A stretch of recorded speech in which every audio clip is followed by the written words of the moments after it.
नमस्कार, मैं पंकज प्रसून। चुनावी यात्रा के क्रम में हम पहुंच चुके हैं Garhwa. High profile seat. High profile इसलिए क्योंकि कहा जा रहा है कि मुख्यमंत्री हेमंत सोरेन के बाद जो सबसे ताकतवर शख्सियत है वो गढ़वा से चुनाव लड़ रहा है। और उस ताकतवर शख्सियत के सामने एक और शख्सियत है, बड़े मजेदार हैं, इंटरेस्टिंग हैं। जैसे जैसे आप इंटरव्यू सुनिएगा आपको समझ में आता रहेगा। नाम है सत्येंद्र तिवारी और उम्मीदवार हैं भारतीय जनता पार्टी के।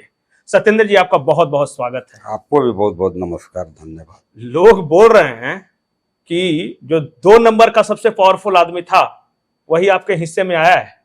चुनाव जीतिएगा कैसे? यहां मनी पावर, प्रशासन पावर, मसल पावर सब कुछ तो है, लेकिन वोट पावर है कि नहीं? जीते नहीं पिछली बार। पिछला बार तो ठग के जीते, कोई पावर तो दिखाया नहीं ना, उसका पावर को छुपा के रखा था। असली रौद्र रूप, इसका असली रूप तो लोग 2 महीना के बाद जाने।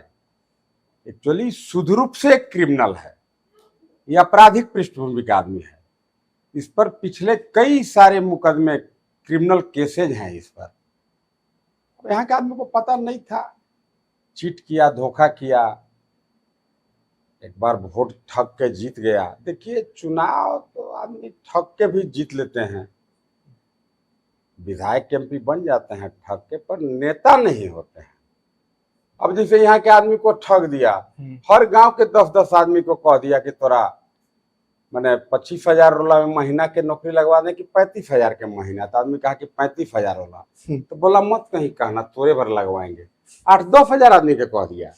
अब 10,000 आदमी इतना बम बम है कि मत कहिए। जब कहले हवा मंत्री जी ये हला वोट दे दिया। अब वोटवा के बाद जब गया कि नौकरी लगाने के लिए कहे थे सर क्या होगा, तभी रख दिया, वहां जीत गया। तो बॉडीगार्ड मार पावरफुल हो गया, मिलने ही नहीं दिया किसी को, कोई मिला तक नहीं। ये हालत है। इसलिए इसमें मंत्री जी किसी कीमत पर ये काठ के हाड़ी दोबारा चढ़ नहीं सकता। आपको मैं प्रसून जी आश्वस्त करता हूं, इंडिया में ही Guinness book world of record का है कि पूरा दुनिया का उसमें है, पूरा दुनिया का होता है ना, वर्ल्ड रिकॉर्ड होता है, उसमें इसका नाम दर्ज होने वाला है। किस चीज के लिए दर्ज होगा? कि सबसे कम वोट लाने वाला वर्तमान सिटिंग जो मंत्री है, अब बहुत पावरफुल है, आप ही कह रहे हैं, है भी पावरफुल, दादा है, हेमंत सोरेन जी का राइट हैंड है। रुपयो चुराया तो हेमंत के लजवा दिया, 5,000 करोड़ चुरा लिया। जाइए, हेमंत 1,000-2,000 करोड़ में भुलाइल थे, 5,000 करोड़ निकाल के खा दिया। तो बहुत आदमी कहता है कि बहुत काम कराएं, समाहरणालय बनवाएं, पार्क बनवाएं, रोड एकदम चमका दिए। 1,000 तो ठेकेदार ऐसा पैदा कर दिए, समूचे झारखंड में ठेकेदारी कर रहा है गढ़वा के। तो जानते हैं रोड किसको बोलता है बनवा दिए? या तो यहाँ के जनता कोई मूर्ख समझता है या तो खुद मूर्ख है। हम क्या कहें, वह यहाँ के लोगों के कैरेक्टर को समझ नहीं पाया। यहाँ के लोग सीधे साधे जेंटल हैं, पर मूर्ख नहीं है।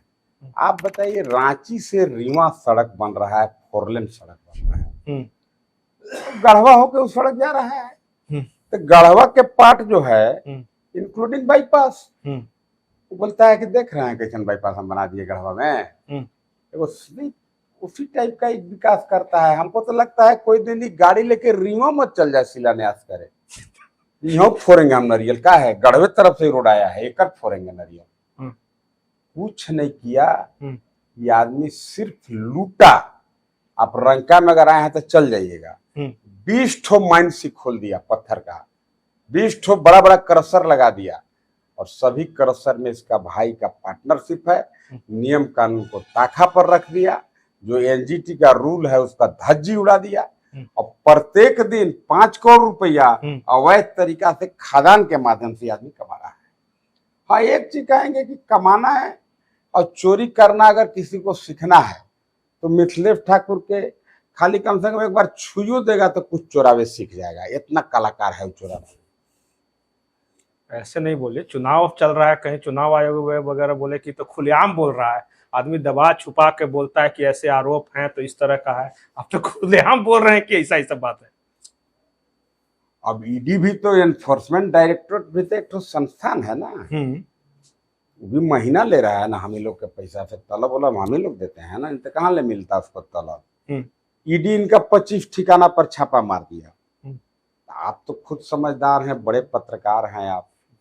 ईडी देखिए छापा वहीं पर मारता है जब उसको कुछ पुख्ता सबूत हाथ लगता है, कुछ एविडेंस होता है, छापा तब मारता है। तो आज इनके 25 ठिकाने पर जो छापा मारा वो एविडेंस के साथ मारा।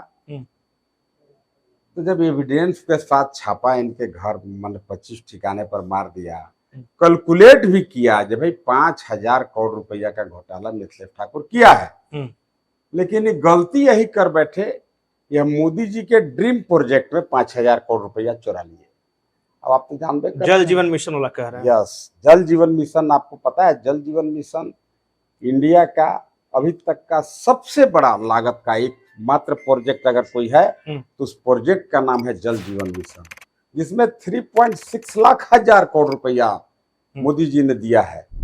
मोदी जी ने उन देशों का सर्वेक्षण कराया जहां के लोग भारत के तुलना में कम बीमार होते हैं, और वह देश है जापान है, इटली है, अमेरिका है, चाइना है, रसिया है। वहाँ के लोग कम बीमार इसलिए होते हैं कि वहाँ के लोग मिनरल वाटर पीते हैं, साफ पानी।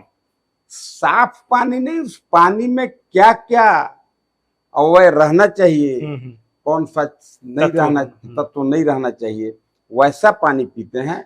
तो भारत के तुलना में 80% लोग कम बीमार होते हैं। इसलिए मोदी जी ने इतना बड़ा योजना लॉन्च किया कि हम हर घर को मिनरल वाटर पिलाएंगे देश के।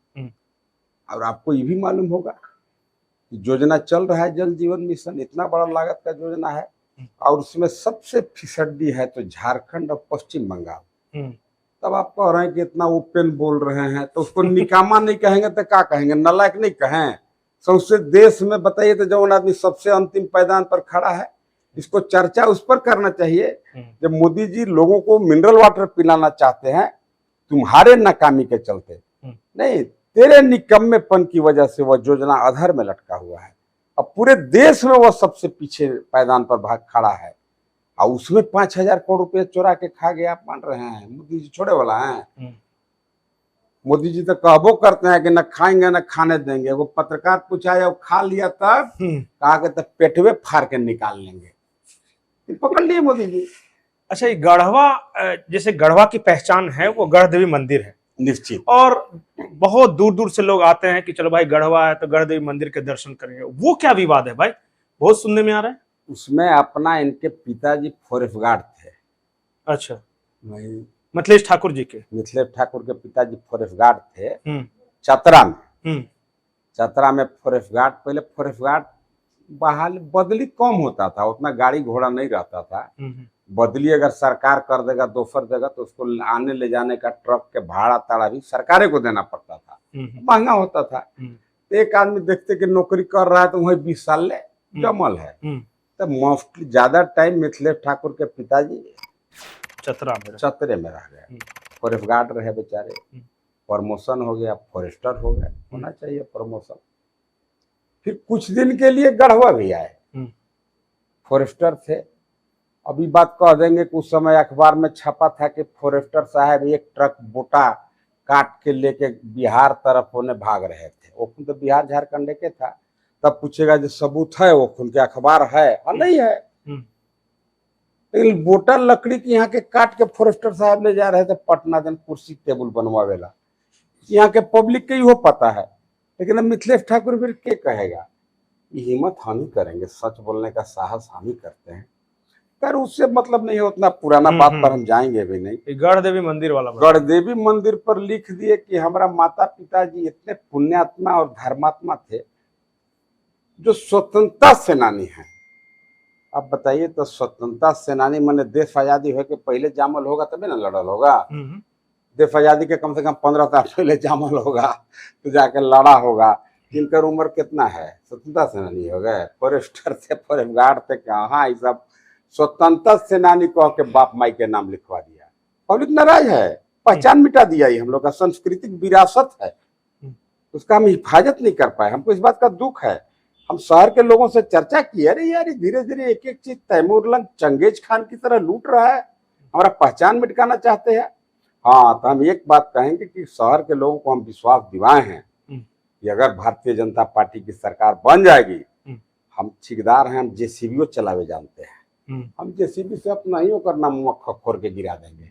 अब पहले जिसे माँ गढ़देवी मंदिर लिखल था उतने लिखल रहेगा, किसी व्यक्ति का नाम। अंतिम सवाल, आप कह तो रहे हैं कि हरा देंगे, ये करेंगे वो करेंगे, लेकिन सुनते हैं कि बहुत सा भारतीय जनता पार्टी के लोगों को शामिल करवा दिए जेएमएम में। रांची में भी लंबा लाइन लगा हुआ था कि फलाने फलाने हैं, ये बीजेपी के हैं, तो एबीपी के हैं, देखिए हमारे साथ आ गए। तो आपके घर में डाका डाल दिए वो, ये दावा है उनका, और दिखाएं भी, बहुत सारे लोग को शामिल करा लिए। बहुत सारे लोग कहते हैं कि आधा तो भाजपा वालों उनके यहाँ ठेकेदारी कर रहा है।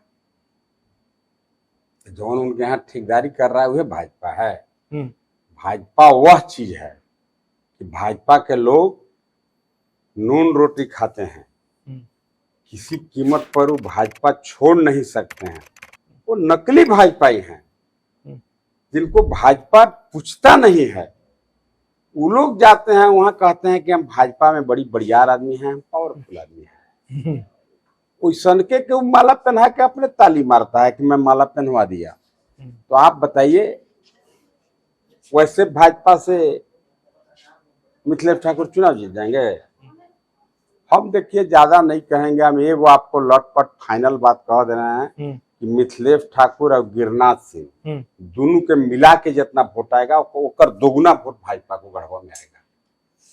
चलिए, तो सत्येंद्र नाथ तिवारी जी का दावा है कि इनके दो विपक्षी हैं, गिरिनाथ सिंह और मंत्री मिथिलेश ठाकुर, जो कि सेकंड सबसे पावरफुल मंत्री माने जाते हैं हेमंत सोरेन के बाद। दोनों विरोधियों को मिलाकर जो वोट आएगा, ये अकेले उससे ज्यादा का दावा कर रहे हैं।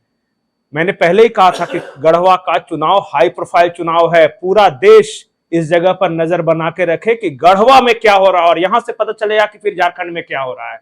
सत्येंद्र जी, आप हमारे साथ जुड़े, बहुत बहुत शुक्रिया। नमस्कार। प्रणाम।